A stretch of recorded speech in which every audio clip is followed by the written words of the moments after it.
Umar katakan, itu pertanyaan itu telah kutanya juga pada Nabi, ketika sudah aman apakah masih boleh mengqasam?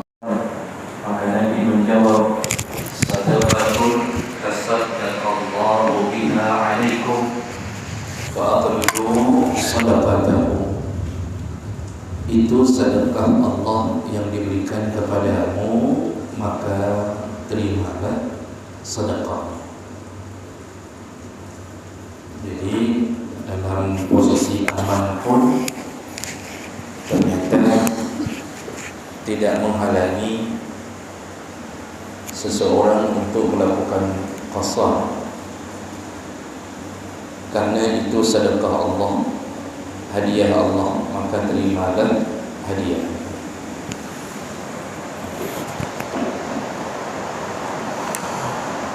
Baik. Berikutnya, berdasarkan sunnah hadis Nabi bahwa Rasulullah sallallahu alaihi wasallam kana yaqsiru fi asfarihi hajan wa mu'tamiran wa ghaziyan wa muhariban. Banyak hadis yang telah disebutkan bahwa Nabi sallallahu alaihi wasallam melakukan qasar salat dalam semua perjalanannya, baik haji maupun umrah maupun perang.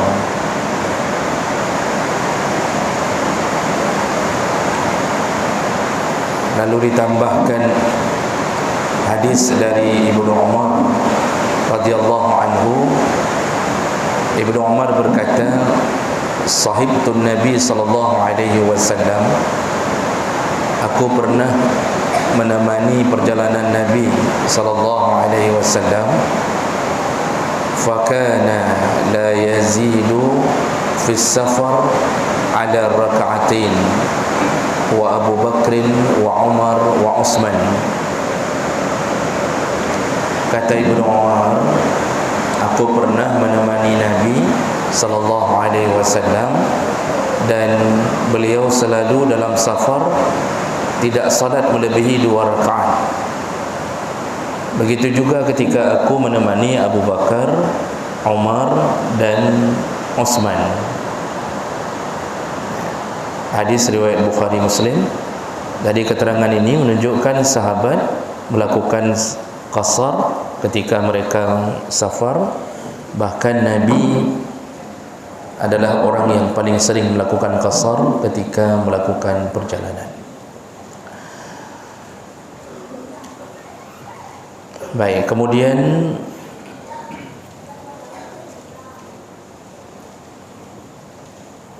qasar ini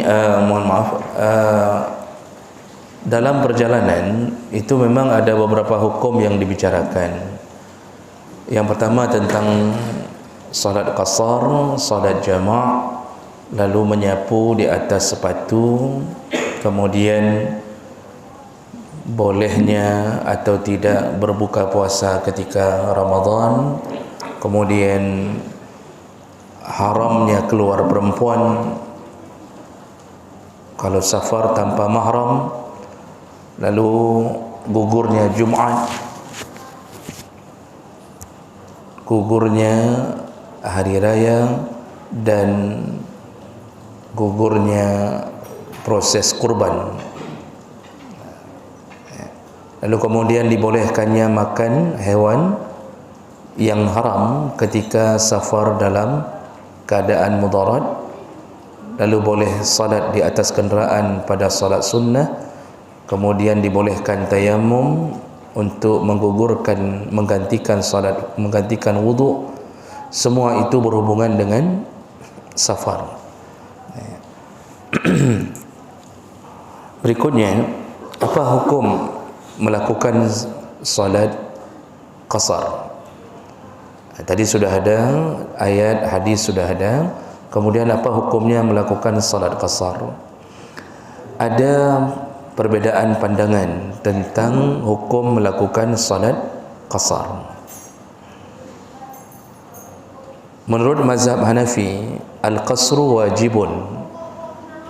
Melakukan salat qasar bagi musafir wajib. Ya.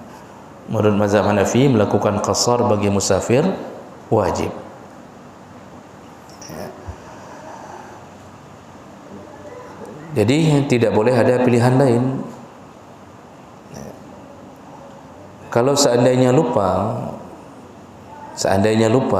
lebih daripada 2 rakaat, dia lupa mengqasar, fa yajibu sujudus sahwi.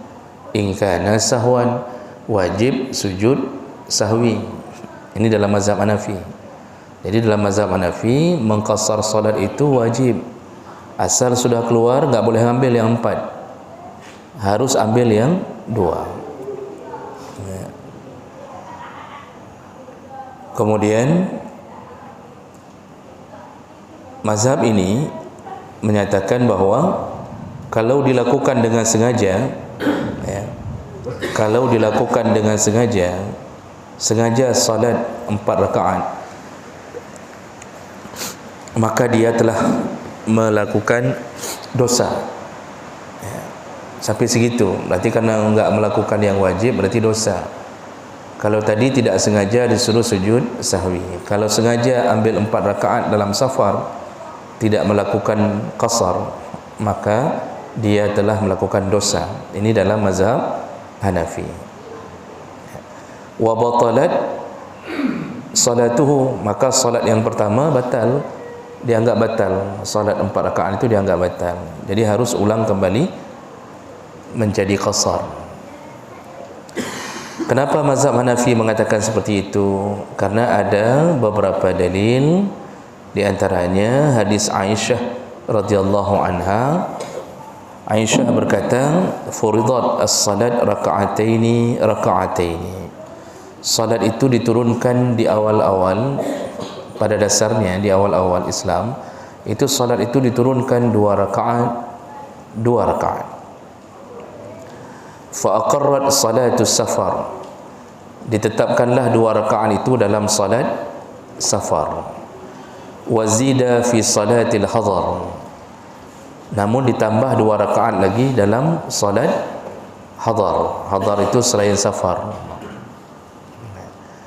Jadi menurut keterangan dari hadis ini hadis riwayat Bukhari Muslim, bahawa di awal-awal turunnya wahyu itu diturunkan dengan cara 2 rakaat. Nah, yang 2 rakaat itu ditetapkan menjadi salat qasar, salat dalam perjalanan. Sedangkan ketika bukan dalam perjalanan, ditambah lagi menjadi 2 rakaat lagi, berubah menjadi 4 rakaat. Begitu keterangan dari Aisyah. Kemudian ada hadis dari Ibnu Abbas, faradallahu as-salat ala lisani nabiyikum fil hadar 4 rakaat wa fis safar raka'atain wa fil khawfi raka'ah. Allah telah menetapkan, mewajibkan kepada nabi kalian, yaitu salat 4 rakaat ketika tidak safar dan salat 2 rakaat ketika safar. Dari bahasa-bahasa inilah mazhab Hanafi mengatakan wajib, karena tadi bahasanya wajib semua. Ya. Wajib melakukan qasar. Kalau sudah melakukan perjalanan, wajib qasar. Baik, itu pandangan mazhab Hanafi. Menurut mazhab Malik, yang kedua, menurut mazhab Malik, al-qasru sunnah muakkadah. Qasar itu hukumnya sunnah muakkad. Berdasarkan amalan Nabi SAW dalam perjalanannya, beliau senantiasa mengambil 2 rakaat. Jadi Ibnu Umar pun tadi dari hadis yang pertama menyatakan tentang kebiasaan Nabi untuk melakukan salat 2 rakaat dalam perjalanan. Sedangkan pandangan yang ketiga, yaitu pandangan mazhab Syafi'i dan Hambali. Bagaimana menurut pandangan Syafi'i dan Hambali? Mereka mengatakan bahawa salat qasar itu bukan wajib, bukan sunnah muakkad, tapi rukhsah. Itu hanya keringanan, ala sabilit takhayyur, hanya keringanan yang dibolehkan untuk memilih. Ya. Falil musafir ayyutimma aw yuqsir.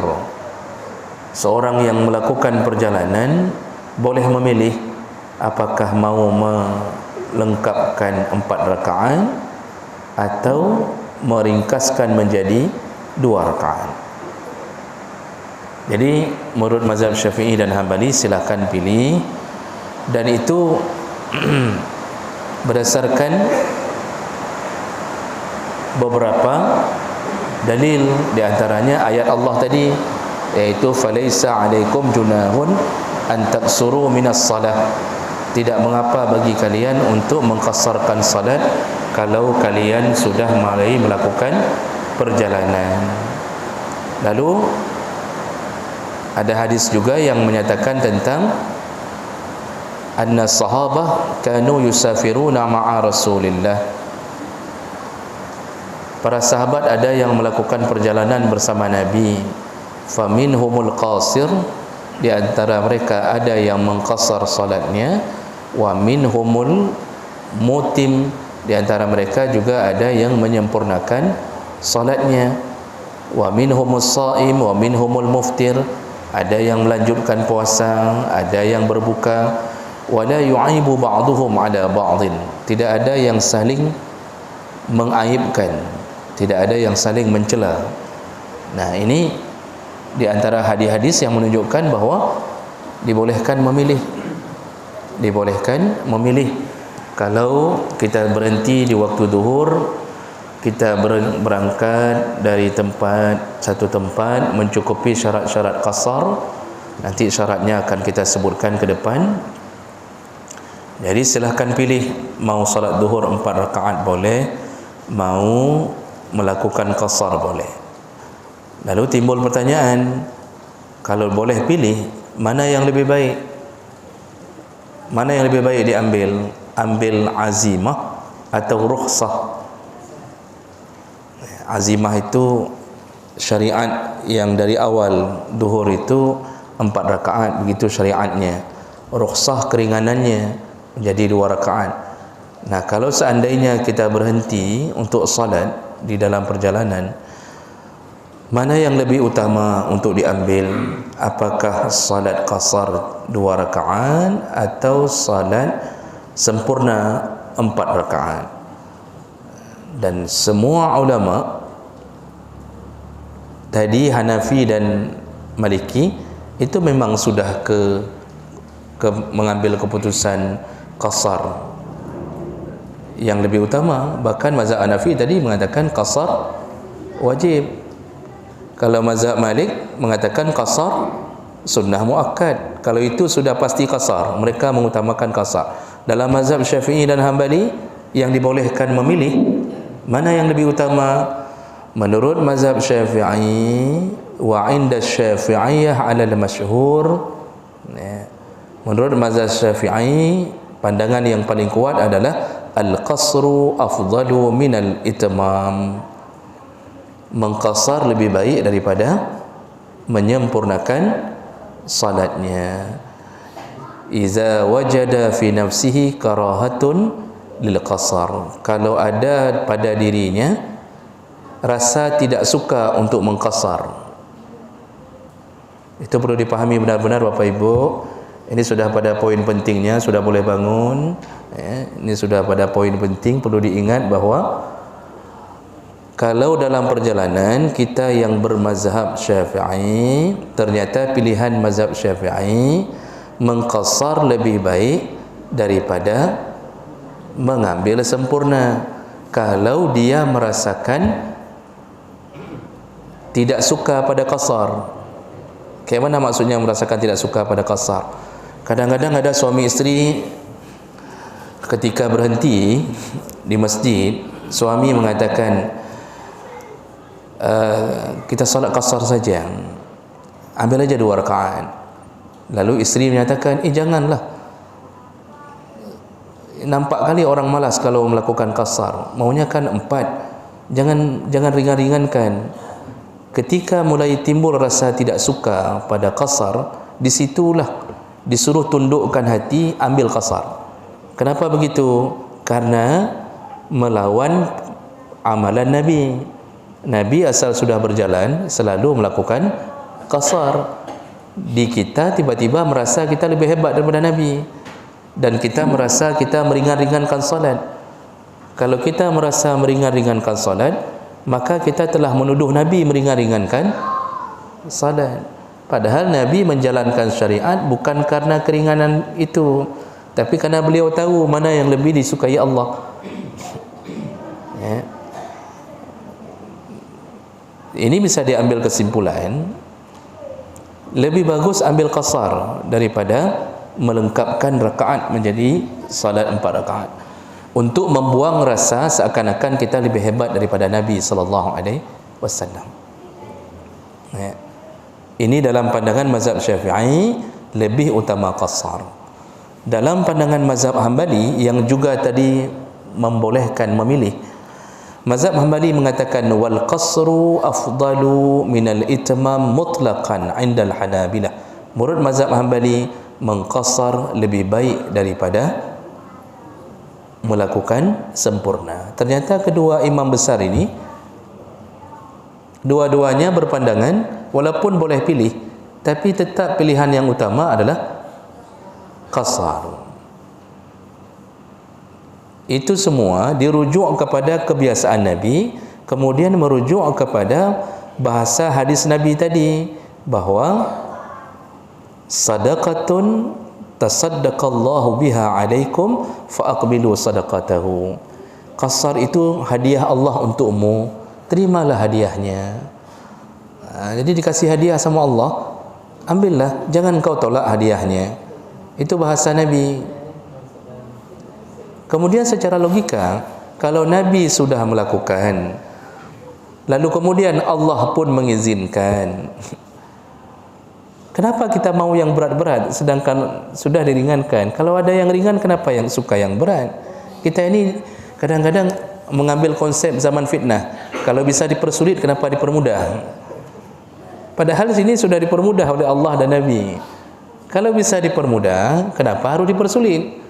Kalau bisa melakukan 2 rakaat dan boleh, bahkan Nabi lebih suka, imam mazhab pun semuanya ke situ semua, menyuruh menggunakan qasar. Kenapa harus ambil yang 4 dengan pilihan hati? Pilihan hati mengatakan bahawa hanapahnya jiba 4 rakaat. Ini perlu dipertanyakan, kita taat pada Nabi atau taat pada hati. Ya. Makanya Bapak Ibu harus merubah pandangan kita. Kalau dalam perjalanan ingin melakukan qasar, berhenti di waktunya. Ini bukan jamak ya, jamak nanti kita bicarakan. Ini satu-satu dulu. Jadi kalau berhenti di waktunya di masjid, kemudian berwuduk, salatlah 2 rakaat.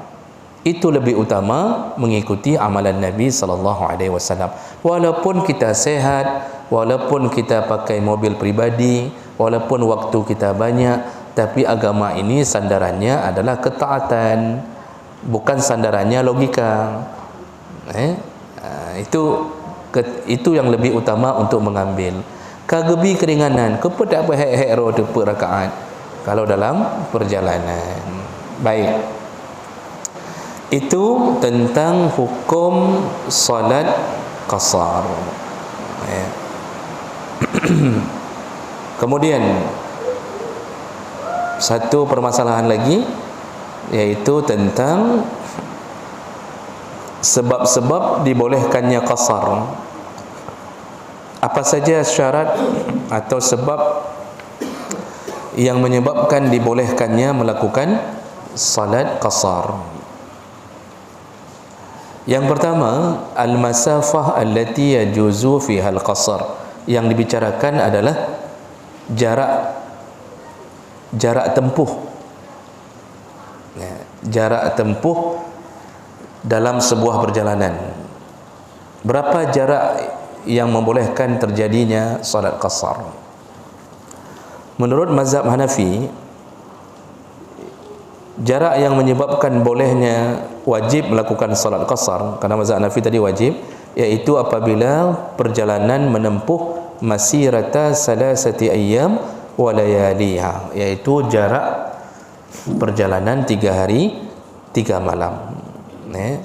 Itu kalau berjalan dengan unta dan berjalan kaki. Jadi ini kan masa lalu, ininya hitungannya 3 hari 3 malam kalau melakukan perjalanan dengan unta atau melakukan perjalanan dengan kaki. Kemudian kalau menurut mazhab selain Hanafi, wa qala al-jumhur, jadi Hanafi mengatakan perjalanannya 3 hari 3 malam. Kalau menurut jumhur ulama, as-safir at-tawil al-mubih lil qasar, jarak yang menyebabkan bolehnya terjadi qasar yaitu yaumani mu'tadilani atau marhalatani biyasiril asqar wa dabibil aqdam, yaitu perjalanan 2 hari 2 malam, atau disebut dengan 2 marhalah. Perjalanan 2 hari 2 malam atau disebut dengan 2 marhalah, dan itu bisa menggunakan unta dengan beban yang banyak, dan juga bisa diibaratkan dengan berjalan kaki. Kalau jarak kota sekira-kira, ini menurut jumhur ulama, yaitu sekira-kira antara Jeddah dan Mekah, atau di antara Taif dan Mekah, atau di antara Usfan ila Mekah. Ini kalau diukur jarak di masa Nabi. Kalau disimpulkan dengan meter, dengan jarak tempuh ukuran meter, maka jarak itu adalah 4 burud, 4 burud, au 16 farsakhan, sama dengan 16 farsakh, au 48 mailan, atau 48 mil, atau sama dengan 89 kilometer. Kalau dihitung sekarang sama dengan 89 kilometer. Jadi ujung-ujung kalau kita genapkan 90 kilometer. Ini maksudnya Bapak Ibu. Jadi kita kalau merencanakan perjalanan menuju satu tempat, syarat pertama boleh mengqasar salat ketika niat kita menuju ke satu destinasi yang jaraknya melebihi 90 km, 89 atau 90 km. Dan itu tidak dihitung ketika sudah kita tempuh, tapi dihitung dimulai dari niat untuk menempuh. Jadi ada kesalahpahaman yang paling besar selama ini, paling besar salah fahamnya. Jadi ada orang yang berangkat dari sini ke Banda Aceh. Dari sini ke Banda Aceh berapa ratus kilo? 300? 275. Lalu dia berhenti di anggaplah berhenti di Samalanga, belum sampai 90 km. Kita anggap begitu. Turunlah di masjid di Samalanga. Lalu si suami mengatakan, kita solat qasar. Dia bilang, mana anak, yuk solat qasar 2 rakaat saja. Isteri menjawab, belum bisa bang, kan belum lebih 90 km.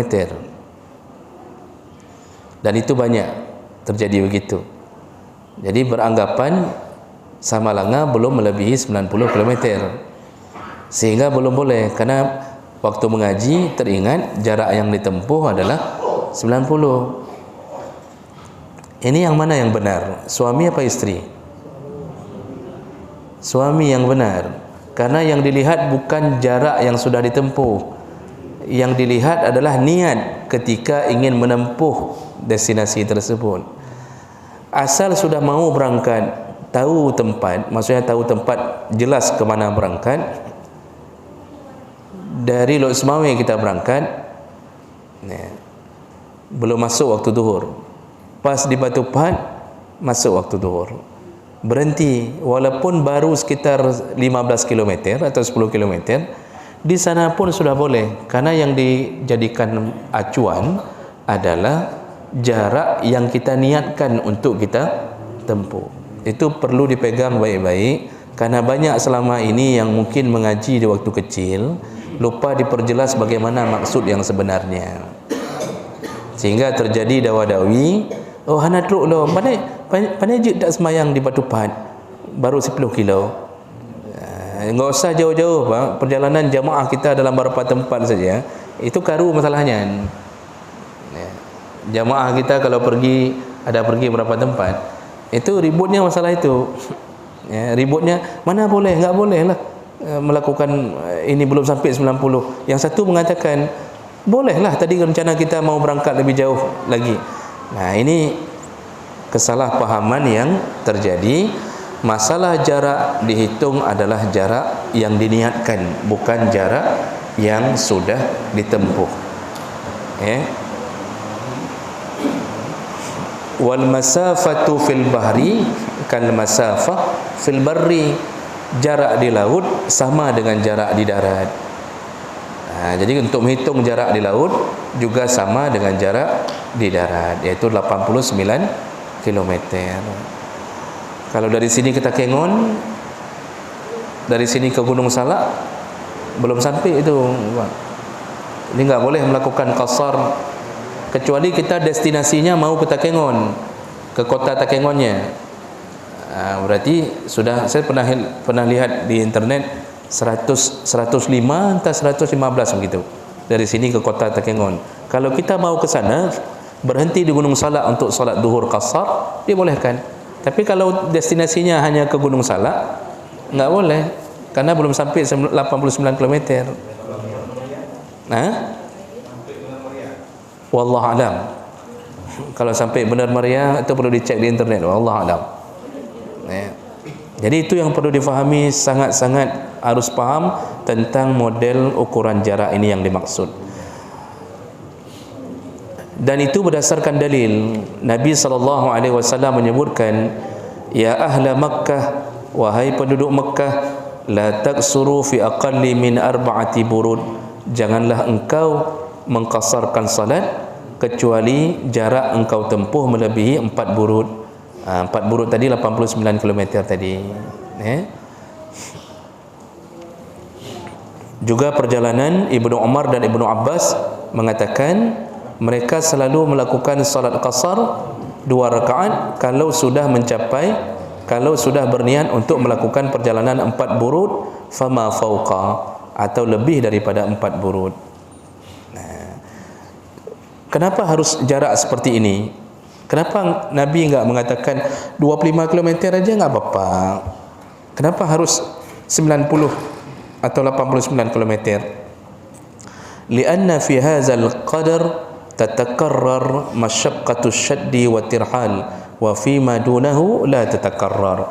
Karena jarak itu, jarak yang 89 km itulah ukuran orang sudah mulai merasakan kesulitan dalam perjalanannya.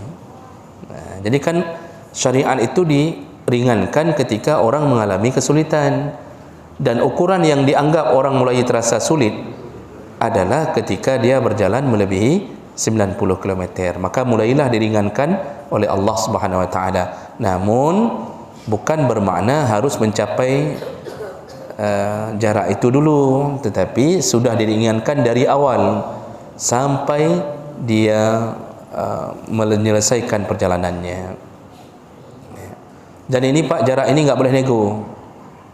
Apalagi dalam mazhab Syafi'i ditegaskan begini, wa hazihil masafah inda Syafi'iyah muhaddadah tamaman. Menurut mazhab Syafi'i, jarak yang disebutkan tadi 90 km tadi itu sudah dibatasi oleh syariat. Enggak boleh nego-nego. Enggak boleh ini Benar Meriah truk puan, ada tanggap truk baju, enggak bisa. Harus cek sampai enggak 90 km. Enggak sampai, enggak boleh. Jadi muhaddadah itu maksudnya sudah dibatasi oleh syariat. Enggak boleh kita ringan-ringankan lagi. Allah sudah beri keringanan. Jarak yang ditempuh harus benar-benar sesuai dengan syariat dari Nabi sallallahu alaihi wasallam. Itu dalam mazhab Syafi'i. Baik.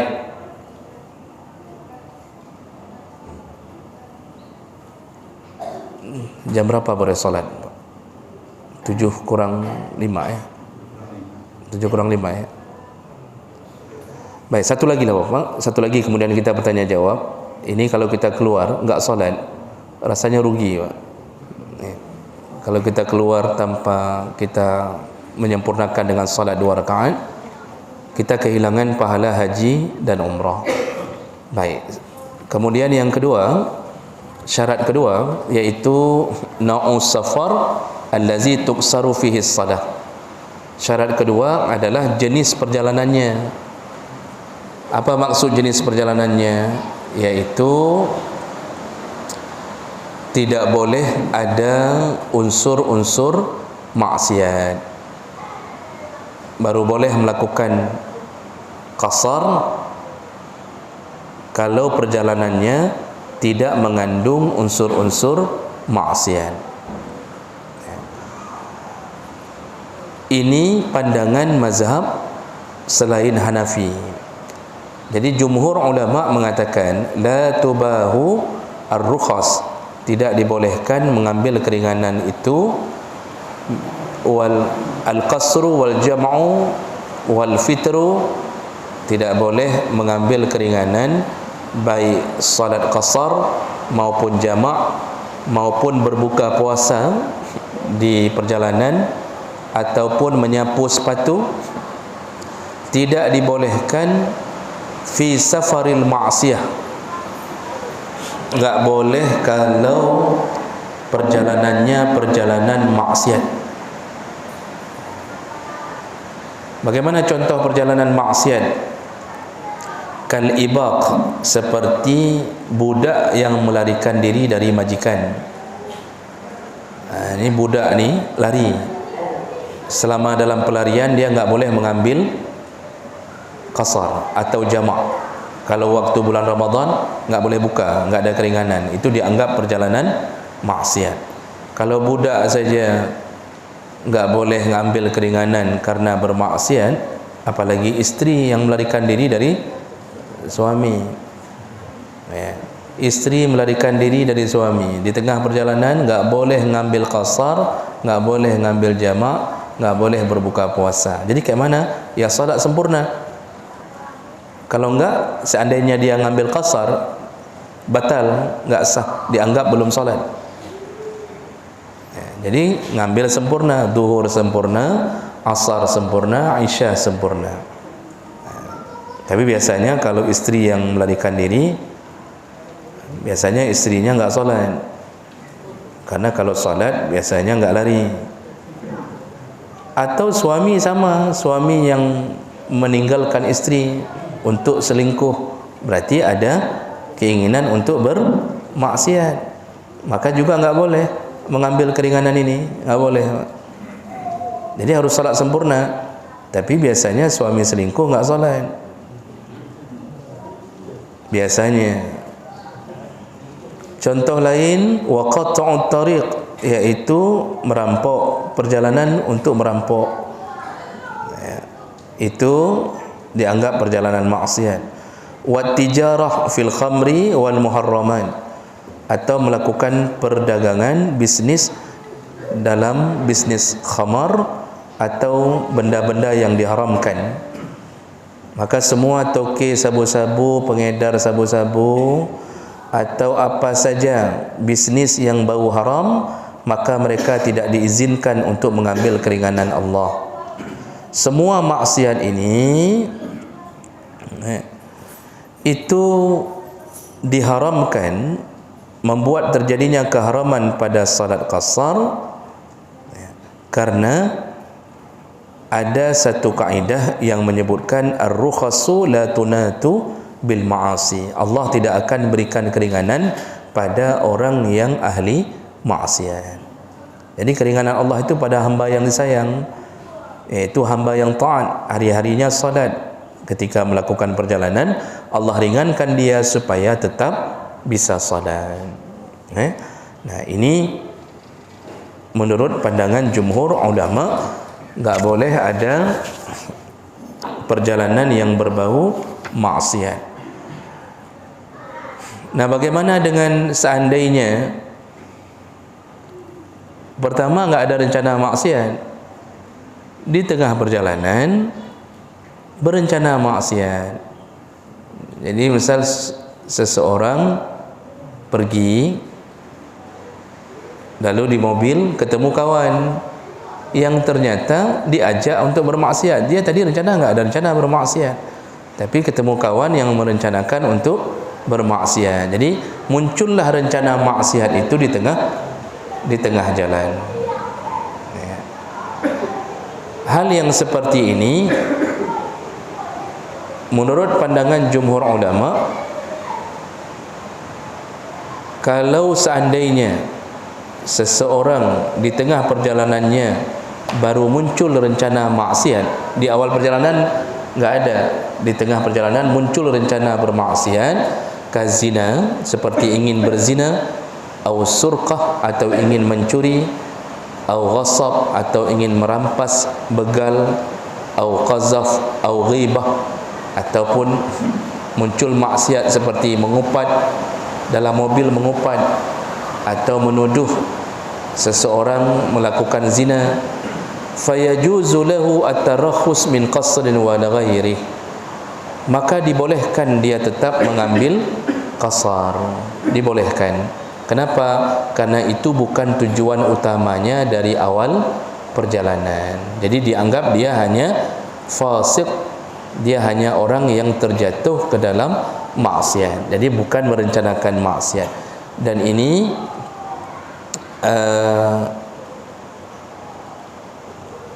menurut pandangan jumhur ulama. Nah, sebagai penutup perlu kita ketahui ternyata mazhab Hanafi, khusus mazhab Hanafi, tadi jumhur ulama selain mazhab Hanafi, khusus mazhab Hanafi mengatakan dibolehkan yajuzu al-qasar fi kulli safar, dibolehkan melakukan qasar dalam semua perjalanan, baik sawaun akana qurbah, baik perjalanan itu bentuknya ibadah, mubahan, ataupun perjalanan mubah. Ya, maksud perjalanan mubah dosa enggak, berpahala enggak, ya seperti rekreasi, wisata, maksiat ataupun perjalanan maksiat. Menurut mazhab Hanafi boleh walaupun perjalanan itu berbau maksiat. Nah, kenapa disebutkan boleh oleh mazhab Hanafi? Karena beliau berijtihad, Allah tidak mengatakan dan tidak mengecualikan tentang maksiat ketika Allah mengatakan wa iza darabtum fil ardi, kalau engkau sudah mulai keluar dari rumahmu, falaisa alaikum junah, tidak mengapa engkau untuk mengqasar salat. Dan ini enggak disebutkan oleh Allah kecuali yang bermaksiat, enggak ada. Di situlah mazhab Hanafi mengatakan enggak apa-apa, walaupun untuk maksiat pun tetap dibolehkan qasar. Ya, mudah-mudahan dengan salatnya maksiatnya enggak jadi. Tapi menurut jumhur ulama enggak boleh, karena tadi ada dalil yang menyebutkan rukhsah tidak diberikan kepada yang ahli maksiat. Baik, saya berhenti di sini. Ini baru 2 syarat yang kita sebutkan tentang kriteria kapan boleh melakukan solat qasar. Masih ada waktu apa sebelum kita melakukan solat penutup kajian pagi? Silakan Pak Jul, silakan. Tentang jarak itu qasar dan niat. Jadi seseorang yang keluar bukan dengan musafir, misalnya ganja makan sate matang, tapi sampai di sana jumpa dengan kawan yang satu lagi yang lain, yuk maulid saja kau boleh beli. Jadi dari rumah kau boleh beli sudah cukup syarat kilometernya. Nah, apakah dari matang dari matang boleh beli dia bisa jamak besar? Sebaliknya dia udah ngambil niat untuk safar daripada Aceh ke Sungai sampai ke katakanlah Batu Empat tadi udah kasar salat zuhur, tiba-tiba ada kabar duka harus balik ke Sungai, ada orang meninggal. Apakah salat zuhur yang udah dia kasar tadi harus diambil tamam lagi sampai ke Sungai? Baik, ini pertanyaan menarik Bapak Ibu. Terima kasih banyak Bajul. Yang pertama, ada orang yang tidak rencana melakukan safar jauh, tapi dia hanya pergi misal ke Grogol untuk makan sate apaleh, ketemu sama apaleh, diajaklah sama apaleh ke tempat yang lebih jauh. Diajak ke tempat yang lebih jauh. Apakah boleh atau diajak kepada Aceh oleh apaleh untuk buka cabang misalnya. Nah, apakah boleh kita melakukan qasar setelah diajak tadi? Nah, ini harus kembali ke definisi solat qasar. Syarat solat qasar tadi iaitu kondisinya melakukan perjalanan yang jaraknya melebihi 89 km. Selama perjalanan itu bukan perjalanan maksiat, maka berlakulah hukum tersebut. Jadi contoh orang tadi waktu mau pergi ke Grogol, dia tidak berniat melebihi itu, berarti di situ dia tidak berlaku solat qasar. Dari situ ke Grogol enggak berlaku solat qasar. Tetapi ternyata dari Grogol diajak lagi lebih jauh yang melebihi 90 km. Ketika dia sudah tahu jaraknya melebihi 90 km dan dia tahu destinasinya, maksudnya dia tahu ke mana harus pergi. Karena nanti salah satu yang bisa menyebabkan enggak boleh salat qasar, enggak tahu ke mana pergi. Itu walaupun sudah 2000 km enggak boleh. Mesti ditodong sama perampok, dimasukin ke kotak, ditaruh di bok belakang. Pergilah ke Pekanbaru, sudah 2000 km. Bolehkah salat qasar? Enggak boleh. Kenapa? Enggak tahu mau ke mana. Dia harus tahu jarak destinasi. Jadi kalau dari Grogol misal tadi diajak ya Bandar Azian untuk dah balik lom dia. Sudah tahu di situ mulai berlaku keringanan Allah. Jadi berarti destinasinya dianggap mulai dari Grogol. Di situ sudah boleh melakukan salat qasar. Jadi yang intinya adalah perjalanan itu melebihi 90 km bukan berbau maksiat. Itu sudah boleh melakukannya. Jadi yang enggak boleh tadi hanya dari niat kita pertama ke Grogol itu yang tidak dibolehkan. Karena kita rencananya tidak melebihi 90 km. Begitu. Kemudian yang kedua, kebalikannya, kita sudah sampai melebihi kita sudah berencanakan melebihi 90 km. Sampailah kita di Biren. Lalu kita sudah salat zuhur 2 rakaat, ambil qasar. Tiba-tiba dapat telefon suruh balik. Ada sesuatu. Kita balik. Apakah salat zuhur tadi yang sudah kita lakukan 2 rakaat wajib kita ganti lagi menjadi 4 rakaat? Tidak wajib. Karena dia sudah mencukupi syarat, yaitu kita syarat pertama yang dihitung. Perjalanan direncanakan melebihi 90, tidak berbau maksiat. Lalu kemudian walaupun sudah dibatalkan setelah solat, nanti enggak perlu kita ganti atau kita tutupi dengan solat yang baru yang jumlah 4 rakaat, enggak perlu, Pak. Sudah sah. Itu sudah sah menurut syarat-syarat dalam ketetapan solat qasar tadi. Kira-kira begitu. Ada lain? Ya, silakan. Ya, silakan, Bu. Waalaikumsalam warahmatullahi.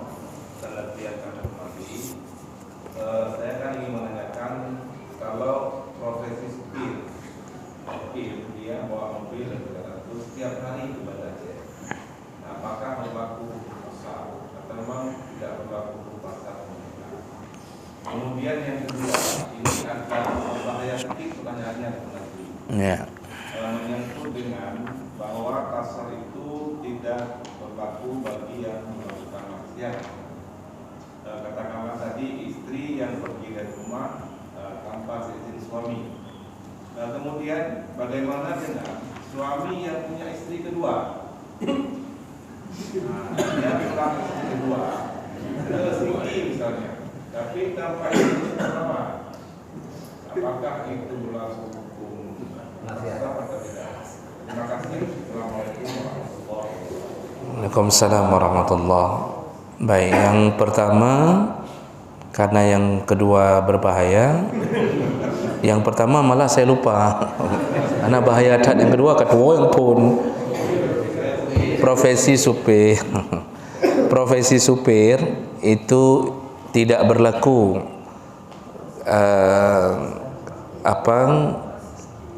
keringanan-keringanan, ya, kalau seandainya dia melakukan rutinitas itu.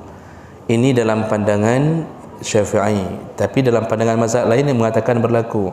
Karena pandangan Syafi'i mengatakan kalau itu profesi kita, memang tiap hari bolak-balik, itu enggak boleh lagi diringankan solat.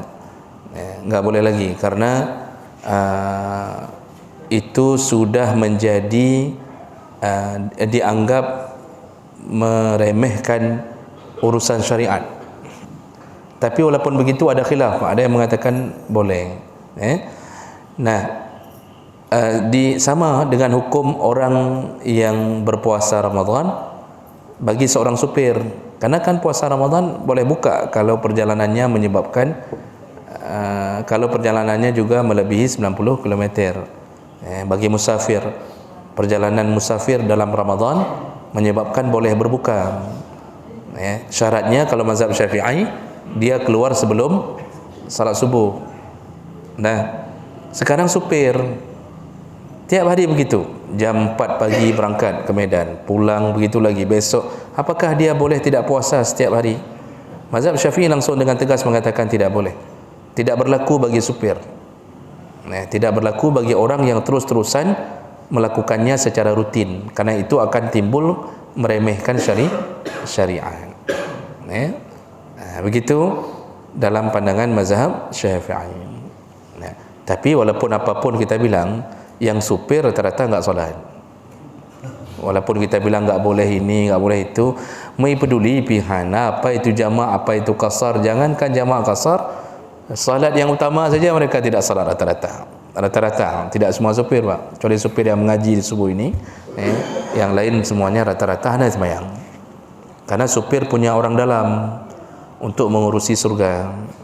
Jadi dia mati di jalan pun dia merasa aman.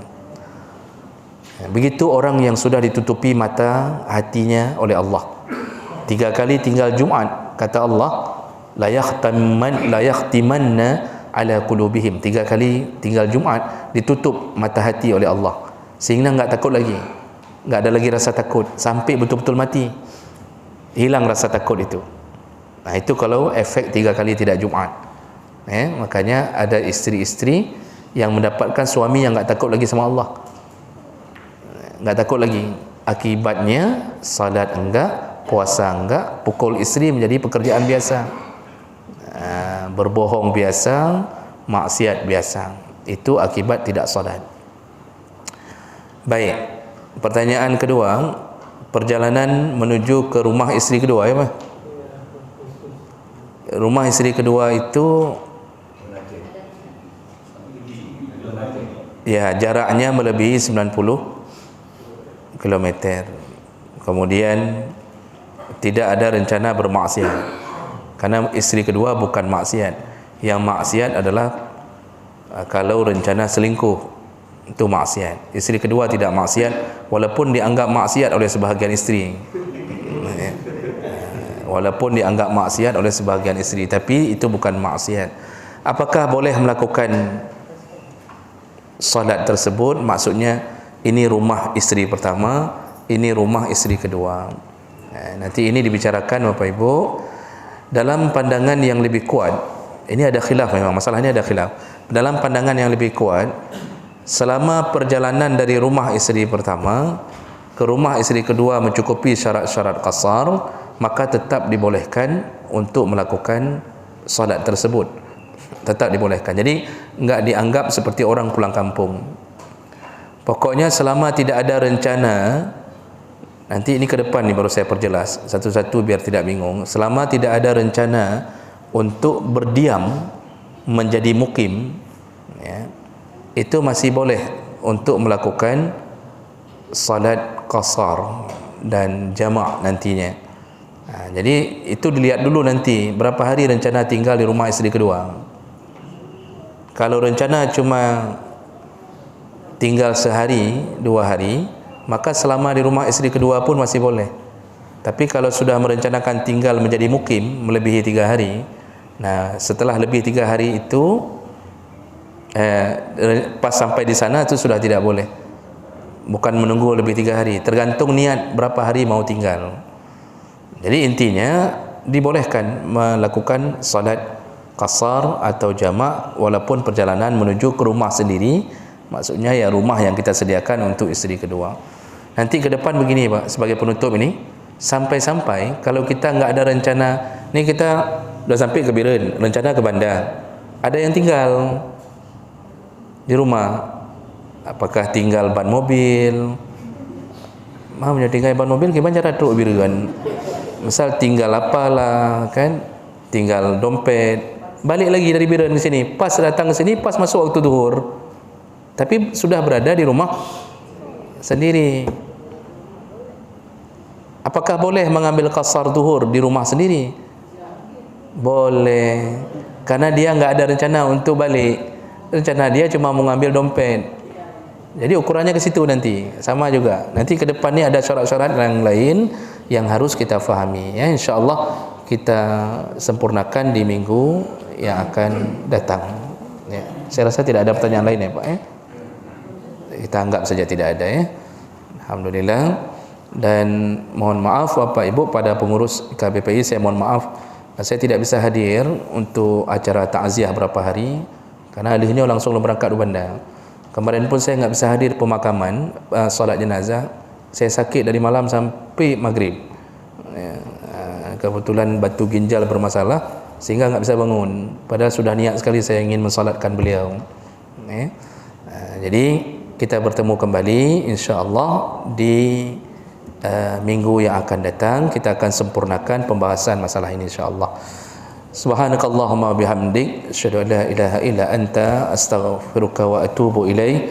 Wassalamualaikum warahmatullahi wabarakatuh.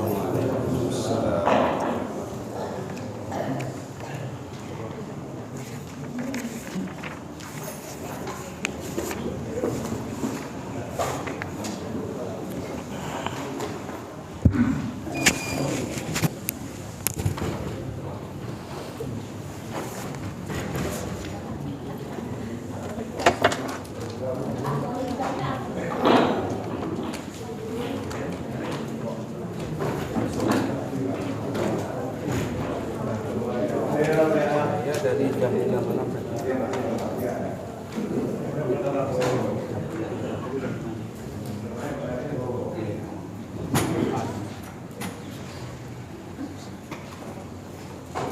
Tengah malam dia bangun. Yo.